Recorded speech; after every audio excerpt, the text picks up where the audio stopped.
émission pour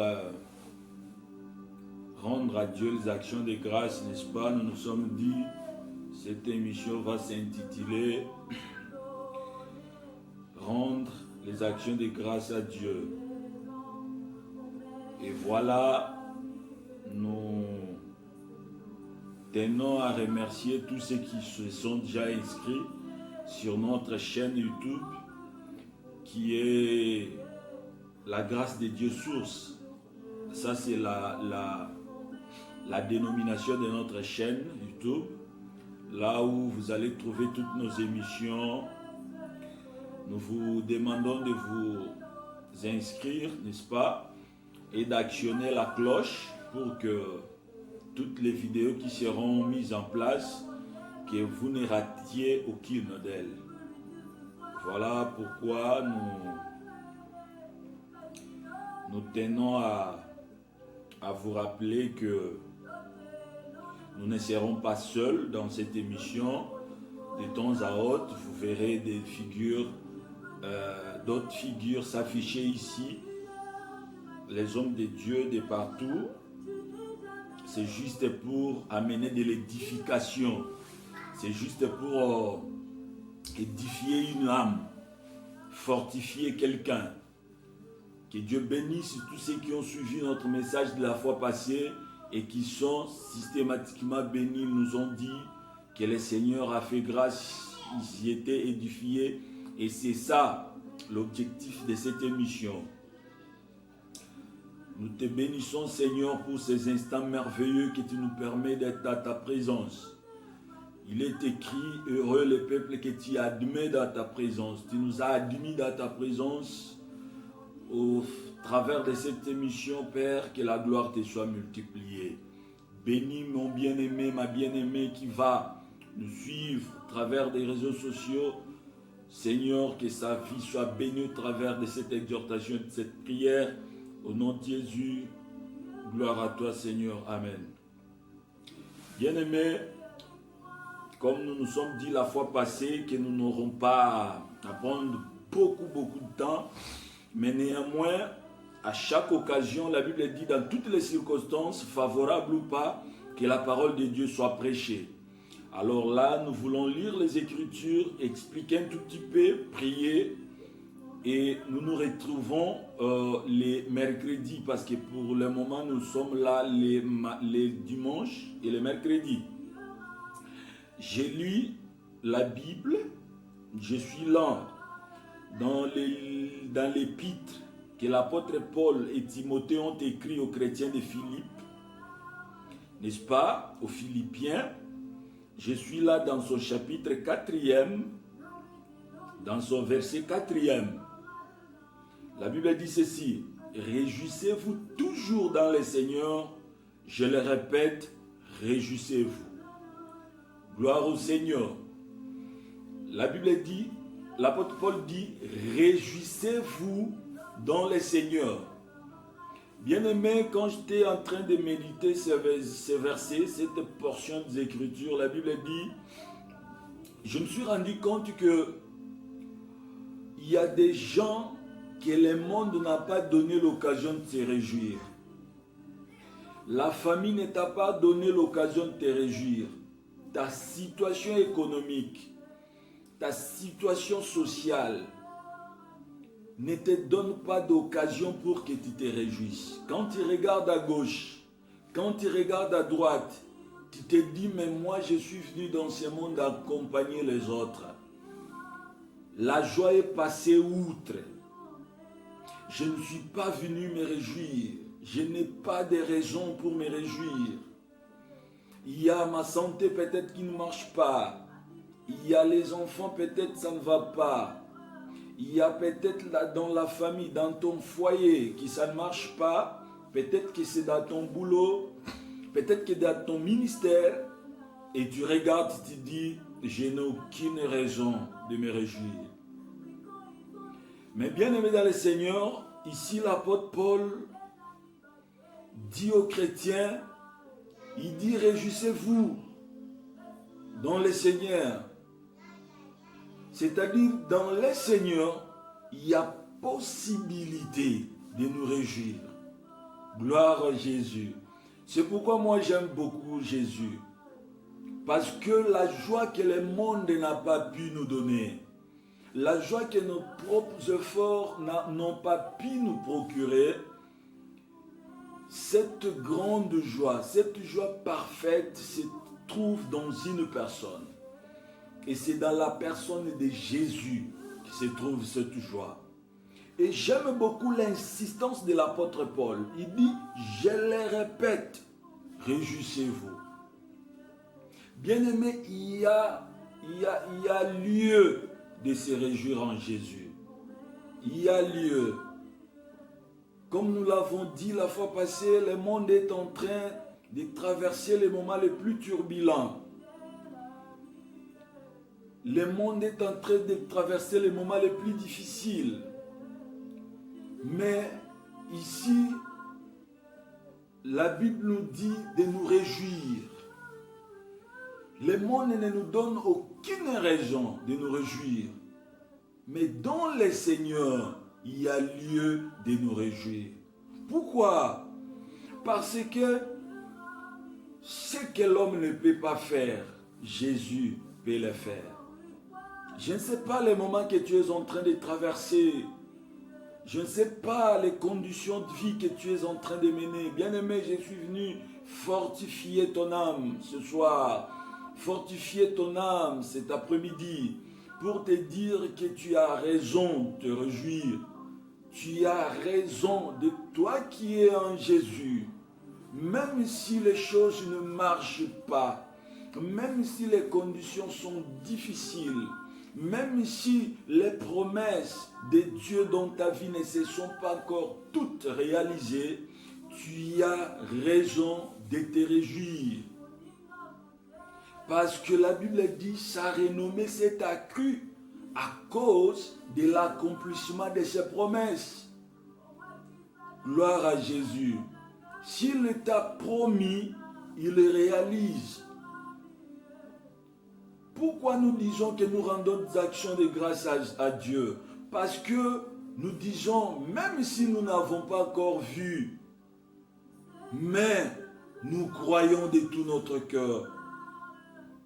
Et il a dit, mon juste vivra, non par la vue, mais par la foi. C'est-à-dire des choses que nous voyons par les yeux de la foi, nous donnent le courage, nous donnent l'assurance de pouvoir, n'est-ce pas, nous réjouir. Parce que nous avons un Dieu, parce que nous avons un papa. La Bible dit, ne vous inquiétez pas de ce que vous aurez mangé, ni de ce que vous serez vêtus. Il dit, ces choses-là, ce sont les païens qui en cherchent. C'est-à-dire, ce sont les païens qui s'en inquiètent. Pourquoi? Parce que les païens n'ont pas où demander. Ils n'ont pas où espérer. Mais nous avons un papa. Nous avons un Père qui est dans les cieux, qui prend soin de nous. Il y a des fois, nous traversons des situations où, comme je le disais tantôt, tu regardes à gauche, tu regardes à droite, tu te dis, Seigneur, mais il n'y a aucune petite sortie. Et dans ces moments comme ça, le Seigneur vient t'interpeller pour que tu te réjouisses.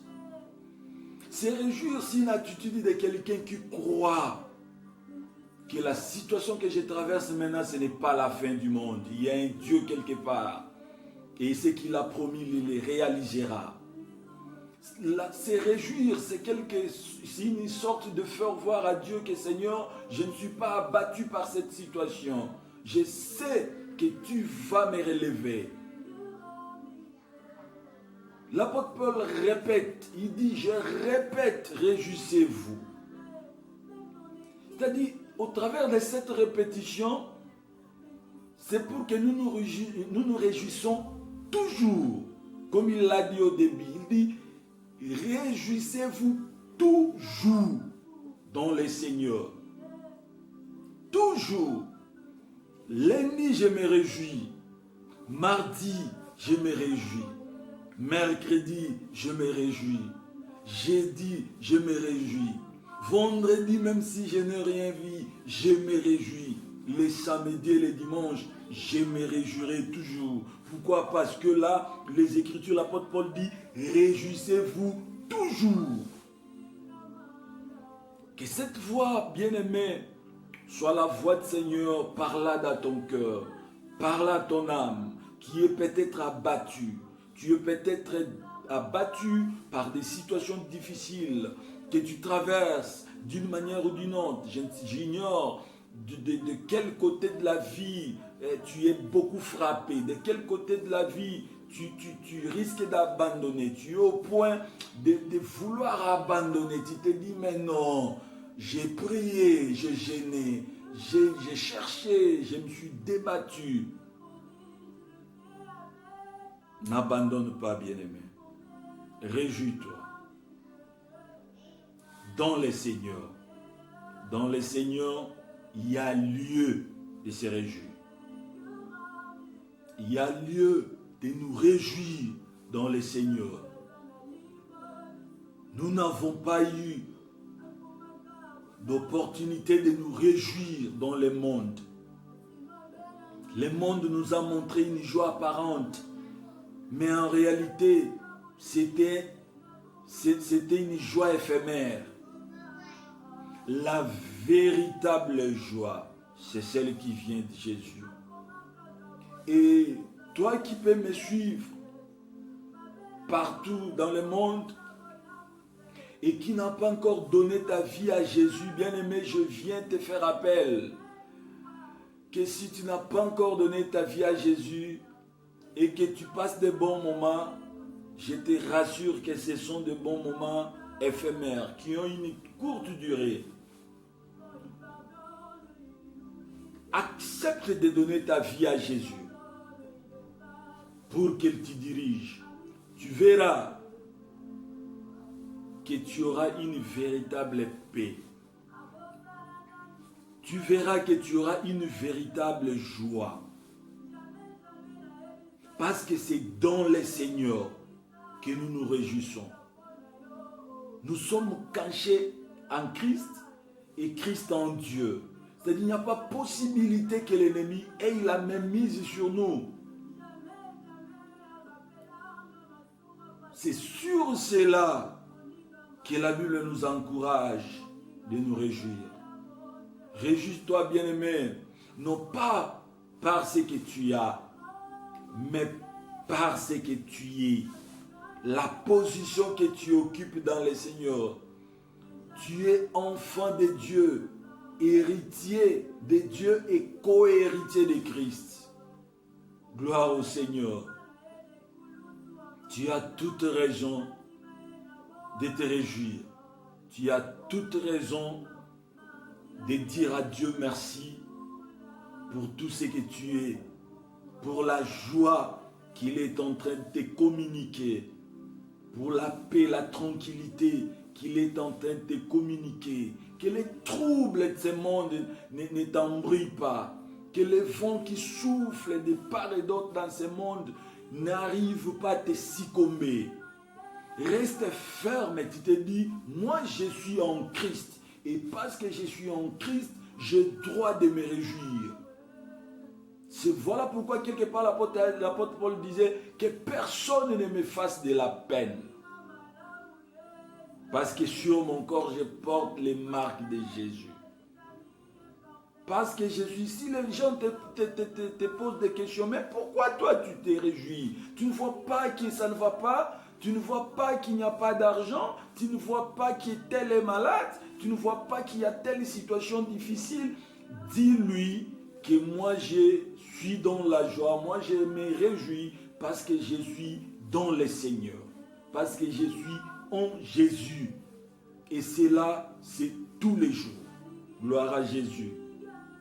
Laisse-moi prier pour toi qui as écouté ces messages. Seigneur, merci pour ces instants extraordinaires que tu nous as permis de décortiquer cette pensée des Écritures. Que la gloire te soit multipliée à jamais parce que tu les mérites. Sois loué parce que tu es l'omniscient, l'omnipotent et l'omniprésent. Seigneur, merci pour la joie.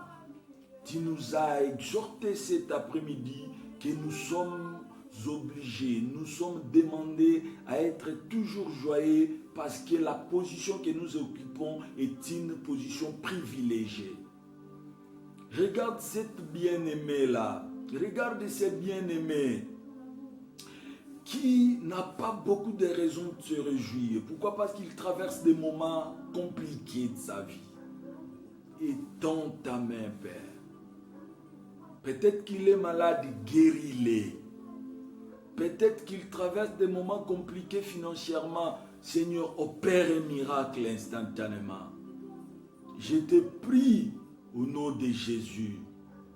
Regarde les bien-aimés qui sont séparés de leur famille parce que la pandémie est arrivée et ils étaient hors de la maison et voilà qu'ils sont coincés quelque part. Seigneur, prends soin de leur famille, prends soin d'eux et n'oublie pas de te souvenir toujours de ton Église sur cette terre de turbulences. Prends soin de tes serviteurs partout où ils se retrouvent. Prends soin de ton Église sur cette terre des humains. Cher Saint-Esprit, nous nous confions totalement en toi. Étends ta main, console les cœurs brisés, fortifie-nous. Nous voulons demeurer dans ta présence jusqu'à ce que tu viennes et jusqu'à ce que nous héritions les cieux. Au nom de Jésus. Voilà, bien-aimés, nous sommes à la fin de notre émission et à ce mercredi, portez-vous bien.